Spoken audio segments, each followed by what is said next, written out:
नंद ने किया भाभी का जीना दुश्वार। गांव का नाम था दौलतपुर। नाम भले ही दौलतपुर था, लेकिन हर घर के भीतर अपनी अपनी परेशानियां थीं। उसी गांव के एक कोने में पक्के और कच्चे के बीच का एक घर था, रमेश का घर। रमेश के परिवार में उसकी पत्नी कमला, बेटा मोहन, बेटी राधा और नई नवेली बहू सीता रहती थी। सीता जब इस घर में आई थी तो उसके सपने बहुत बड़े थे। उसने सोचा था कि ससुराल में उसे एक नया परिवार मिलेगा, माँ जैसी सास, बहन जैसी नंद और साथ निभाने वाला पति।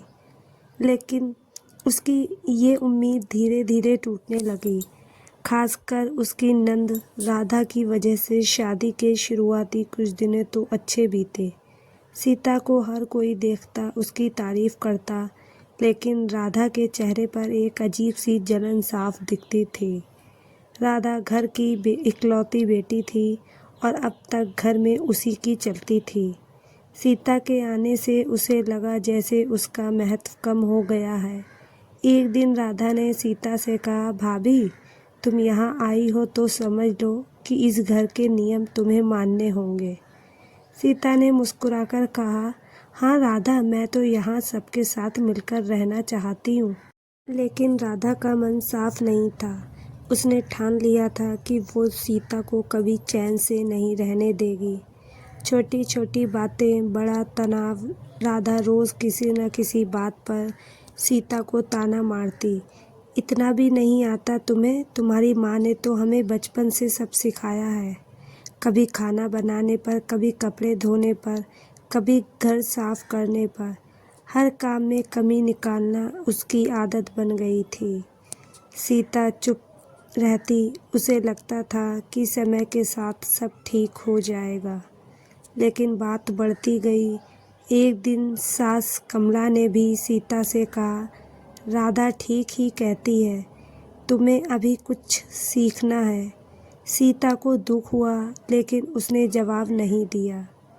पति का साथ या दूरी? सीता को उम्मीद थी कि उसका पति मोहन उसका साथ देगा, लेकिन मोहन अक्सर चुप रहता।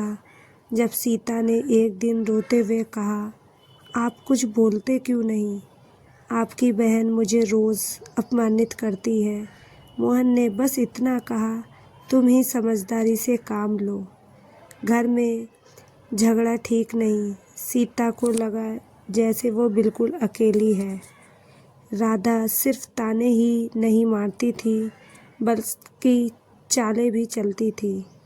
एक दिन उसने जानबूझकर अपने गहने सीता के कमरे में रख दिए और फिर घर में हंगामा कर दिया। मेरे गहने चोरी हो गए, राधा चिल्लाई। सभी लोग इकट्ठा हो गए। तलाश शुरू हुई और गहने सीता के कमरे में मिले। कमला गुस्से में बोली, हमें तुमसे ऐसी उम्मीद नहीं थी सीता। सीता रोते हुए बोली, माँ जी, मैंने कुछ नहीं किया, लेकिन किसी ने उसकी बात नहीं मानी। मोहन भी चुप रहा। उस दिन सीता का दिल पूरी तरह टूट गया। सहनशीलता की कमी। दिन बीतते गए और सीता का जीवन एक कैद बन गया। सुबह से रात तक काम और ऊपर से ताने। राधा अब खुलकर कहने लगी थी, इस घर में तुम्हारी कोई इज्जत नहीं है। एक दिन बात इतनी बढ़ गई कि राधा ने सीता को धक्का दे दिया। सीता गिर गई और उसके हाथ में चोट आ गई। उस दिन पहली बार सीता ने जवाब दिया, बस अब बहुत हो गया राधा। मैंने हमेशा तुम्हें बहन माना, लेकिन तुमने मुझे कभी अपनाया ही नहीं। घर में सन्नाटा छा गया। सच्चाई का खुलासा। कुछ दिनों बाद एक घड़ी घटना हुई। राधा ने फिर एक चाल चली, लेकिन इस बार वो खुद फंस गई। घर के बाहर लगे कैमरे में सब रिकॉर्ड हो गया था। राधा खुद गहने छुपाते हुए दिख रही थी। मोहन ने जब ये देखा तो उसे सच्चाई समझ आई। उसने गुस्से में राधा से कहा, तुमने इतना बड़ा झूठ बोला और सीता को बदनाम किया। कमला भी शर्मिंदा थी। राधा के पास गई, कोई जवाब नहीं था।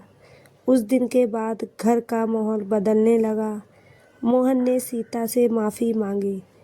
मुझे तुम्हारा साथ देना चाहिए था कमला ने भी बहू, हमने तुम्हारे साथ बहुत गलत किया। सीता की आंखों में आंसू थे, लेकिन इस बार ये दर्द के नहीं, राहत के आंसू थे।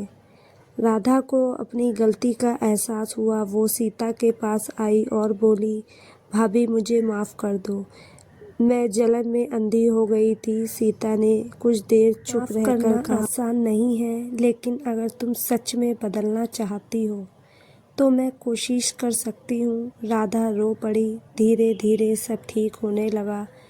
राधा अब सीता की मदद करने लगी। दोनों साथ में काम करती, बातें करती। सीता को आखिरकार वो परिवार मिलने लगा जिसका उसने सपना देखा था।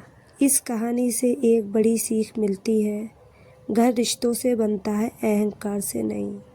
अगर हम एक दूसरे को समझें, अपनाएं, तो हर घर खुशहाल बन सकता है।